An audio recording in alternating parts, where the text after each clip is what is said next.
এরপরে আর কী বা হবে, এরপরে আর কী বা পাল্টাবে আমাকে? বছরে দুটো নববর্ষ, দুটো, একটা নয় কিন্তু দুটো নববর্ষ আসছে, কিন্তু কিছু হচ্ছে না। বড় জোর দুদিন, ওই একদিন ঠিকঠাক করতে চলে যায়, লিখতে ঠিক করতে কি কি রেজলিউশন আছে, কি আমি পাল্টাবো নিজের মধ্যে, আর দ্বিতীয় দিন পালন করি, পুরো মন দিয়ে পালন করি।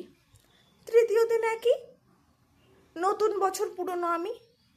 কারণ আমি চারপাশের পরিবেশ আমার মাথাকে যতই বোঝাই, আমার মনের তো বোঝা হয়ে গেছে না, সব তো মায়া, সব তো মায়া। কারণ নতুন বছর যাই হোক, কী করে নতুন আমি হব? আমার তো মোমোই পছন্দ আছে, সবুজ চাটনি লাল চাটনি দিয়ে মোমোই পছন্দ আছে।